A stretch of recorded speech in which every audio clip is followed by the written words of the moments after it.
ఓం గంగణపతే నమ. ఐం సరస్వత్యై నమ. శ్రీమాత్రే నమో నమ. యా దేవీ సర్వభూతేషు మాతృరూపేణ సంస్థిత నమస్తస్యై నమస్తస్యై నమస్తస్యై నమో నమ.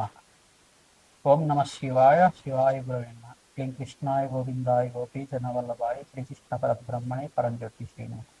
క్రీం క్రీం మహాకాళికాయ నమ. ఓం నమో భగవతే కాళభైరవాయ నమో నమ. శ్రీరామ జయ రామ జయ జయ రామ రామాయ నమో. జయ గురు దత్తాత్రేయాయ నమః. ధరాం దత్తాత్రేయాయ నమః. యూట్యూబ్ ప్రేక్షకులకు అందరికీ కూడా నమస్కారం అండి. నేను పాలపర్తి గురునాథ శర్మ, జ్యోతిష్యం వాస్తు సిద్ధాంతిని. మీకంతా కూడా గోచారీత్యా గ్రహాల యొక్క స్థితిగతి కలయిక వాటి ప్రభావం అంతా కూడా విశ్లేషణ చేయడం జరుగుతుంది. ప్రధానంగా చూసుకుంటే ఈరోజు చెప్పబోయే టాపిక్ ఏంటంటే ఈ యొక్క రాహుకేతు ప్రభావం వల్ల జాతకరీత్యా జన్మజాతక వశాత్తు కొంతమందికి అంతా కూడా రాహుకేతులు ఈ స్థానంలో ఉంటే కనుక దోషకారిగా ఉంటారు. ఏ స్థానాలు అని చెప్పేసి అంటే ప్రధానంగా చతుర్థ స్థానము, అష్టమ స్థానం అని చెప్పేసి అంటారు. జాతకరీత్యా ఎవరికైతే కనుక ఈ స్థానంలో రాహువు కానీ కేతువు కానీ సంచారం చేస్తుంటాయి లగ్నవశాత్తు, దాన్నంతా కూడా చతుర్థ స్థానంలో రాహువు కానీ కేతు కానీ సంచారం చేస్తే ఏ లగ్నమైనా ఉండొచ్చు, ఏ రాశి అయినా కావచ్చు, ఎవరైనా కానీ దీనికి ఆ దోష ప్రామాణికం అనేది చెప్పడం జరుగుతుంది. ఏంటిదంటే దానికి చతుర్థ స్థానంలో అయితే కనుక మాతృమూలకమైన పితృశాపం, మాతృమూలకమైన పితృదోషం అని చెప్పేసి, మరి అష్టమ స్థానంలో రాహు కానీ కేతువు కానీ సంచారం చేసి ఉంటే దాన్ని స్త్రీ శాపం అని చెప్పేసి దాన్నంతా కూడా ప్రామాణికంగా చెప్పడం జరుగుతుంది. ప్రధానంగా చూసుకుంటే ఈ యొక్క అష్టమ స్థానంలో కేతు సంచారం చేసిన, ఈ యొక్క చతుర్థ స్థానంలో రాహు సంచారం చేసిన దాన్ని పితృదోషం కింద అంటారు. మరియు చతుర్థ స్థానం అంతా కూడా మాతృమూలకమైన స్థానం అని చెప్పడం జరుగుతుంది. అష్టమ స్థానం అంతా కూడా దీర్ఘ సుమంగళ యోగము, సౌభాగ్య స్థానము, అష్టమ స్థానం అనేది ఆయుస్థానం అని చెప్పేసి చెప్పడం జరుగుతుంది. ఆకస్మిక ధనలాభాన్ని ఇచ్చే స్థానంగా చెప్తుంది.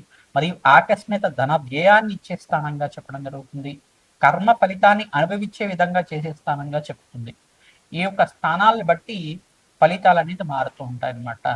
ఈ యొక్క లగ్నవశాత్తు మీరు చూసుకోవాల్సి ఉంటుంది. మేషాది ద్వాదశ రాశుల వాళ్ళకి ఇప్పుడు చెప్పబోయే టాపిక్ ఏంటంటే స్త్రీ శాపం కానీ మాతృమూలకమైన పితృదోషం కానీ ఉంటే కనుక, మాతృమూలకమైన పితృదోషం కానీ మాతృమూలకమైన మాతృశాపం కానీ ఉంటే కనుక ఈ యొక్క జన్మజాతకంలో మీకు అంతా కూడా ఆలస్య వివాహం అవడం కానీ, లేకపోతే ఆలస్య సంతానం అవుతుండడం కానీ, ఈ యొక్క ఎదుగుదల లేకపోవడం కానీ, వృత్తిలో కానీ ఉద్యోగంలో కానీ ఎంత ప్రయత్నం చేసినా అనుకున్న స్థాయిలో ఎదుగుదల లేకపోవడం, ఆర్థికంగా కుంగిపోవడం, ఆర్థికంగా నష్టపోవడం కానీ జరుగుతూ ఉండడం, ప్రధానంగా ఆస్తి నష్టం పోవడం మీకంతా కూడా జరుగుతూ ఉంటుంది.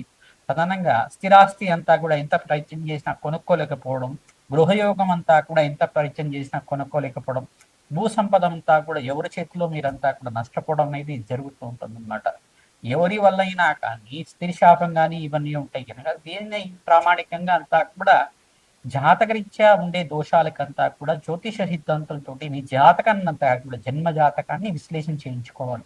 అందుకే ఈ యొక్క కర్మ ఫలితాన్ని అందరూ కూడా అనుభవించే విధంగా ఉంటుంది. కానీ దాన్ని పరిహార సిద్ధాంతం ప్రకారంగా, పరిహార శాస్త్రంలో చెప్పిన విధానంగా, తంత్రశాస్త్రంలో చెప్పిన విధంగా మీకు అంతా కూడా పరిహారం అంతా కూడా చేయించడం జరుగుతుంది. యజ్ఞ హోమాది కార్యక్రమాలు, దానాలు, గోమాత సేవ, తర్వాత రావి చెట్టుకి వేప చెట్టుకి వృక్షరాచనకి అంతా కూడా ప్రతిరోజు కూడా 27 ప్రదక్షిణాలు చేయడం, అవకాశం ఉంటే కనుక పనస చెట్టుని అంటే పనస మొక్కనంతా కూడా నాటడం, పనస మొక్క దగ్గర ఆవనయ దీపారాన్ని అంతా చేయడం. ఎవరైతే కనుక దేవాలయ ప్రాంగణంలో పనస మొక్కని అంతా కూడా నాటుతూ ఉంటారో మీకంతా కూడా సకల గ్రహ దోష నివారణ కలుగుతుంది. పితృశాపం నుంచి, మాతృమూలకమైన పితృదోషం నుంచి కానీ, మాతృమూలకమైన మాతృశాపం నుంచి కానీ బయటపడడానికి ఆస్కారం ఉంటుంది. సర్పదోషము, సర్పశాపం అంతా కూడా కారణం రాహుకేతులు అవుతారు. ఈ యొక్క స్త్రీ శాపం కానీ, మాతృమూలకమైన పితృదోషం కానీ, మాతృశాపం నుంచి బయటపడడానికి కానీ ఎటువంటి పరిహారాలు ఆచరించాలి, ఎటువంటి దోషాలంతా కూడా జన్మజాతకం వశాత్తు, లగ్న చక్ర వశాత్తు మేషాది ద్వాదశ రాశుల వాళ్ళకంతా కూడా వర్తిస్తాయి.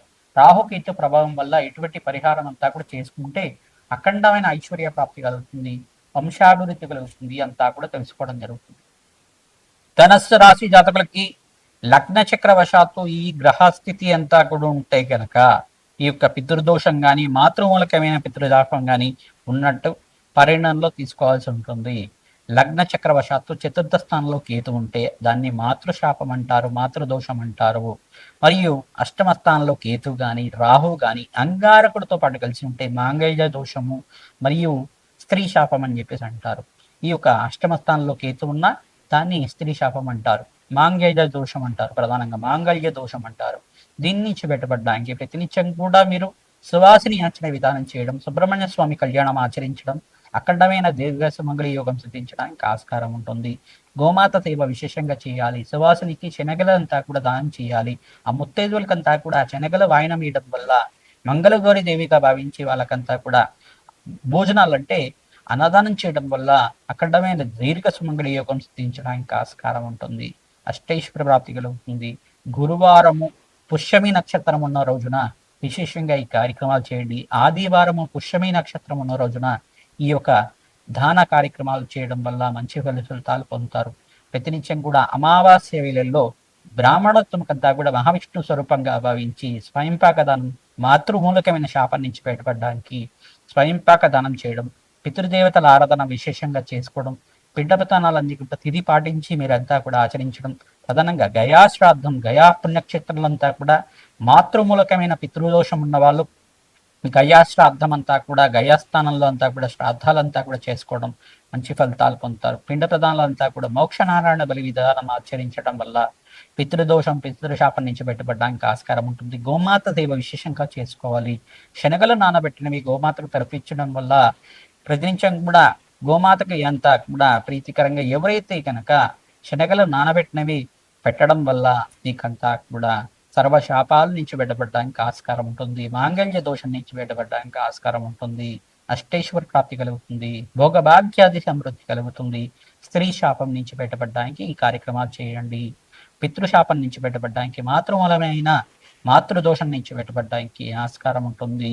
ప్రతి నిమిషం కూడా ఈ యొక్క స్థిర ఆస్తి నుంచి మీకు కొనుగోలు చేయాలన్నా లాభాలు గణించట్లేదు, మరియు ఆర్థిక ఇబ్బందులతో బాధపడేవారు ఈ శాపాల కారణంగా జరుగుతూ ఉంటాయి. ఈ యొక్క ఫైనాన్షియల్ డిస్ప్యూట్స్ కానీ, ఫైనాన్షియల్ గ్రోత్ లేకపోవడం కానీ, బిజినెస్లో గ్రోత్ లేకపోవడం కానీ, జాబ్లో రొటేషన్స్ అనేది మీ ప్రమోషన్స్ అంతా కూడా జరగకపోవడం కానీ, మీరు విదేశం వెళ్ళాలనుకుంటే వాయిదా పడుతూ ఉండడం కానీ ఈ శాపాల కారణంగా జరుగుతూ ఉంటాయి. వివాహాది శుభకార్యాలు కూడా ఆలస్యం అవుతుండడం కానీ ఈ దోషం ప్రామాణికం అనేది ఉంటుందన్నమాట. జన్మజాతకాన్ని విశ్లేషణ చేసుకుని మీ యొక్క ఏ దోషం ఉంది దాన్ని ప్రామాణికంగా మీరంతా కూడా పరిష్కారం ఆచరించుకోవడం వల్ల రాధశ్యామల యజ్ఞాధికరతలు, బగలామకి శాంతి హోమాది కార్యక్రమాలు ఆచరించడం, కమలాత్మికాదేవి మూలమంత్ర సహితంగా యజ్ఞ హోమాది కార్యక్రమాలు ఆచరించుకోవడం వల్ల అష్టైశ్వర ప్రాప్తి కలుగుతుంది. సకల కోరికలంతా కూడా తీరడానికి ఆస్కారం ఉంటుంది. శ్రీమాత్రే నమః.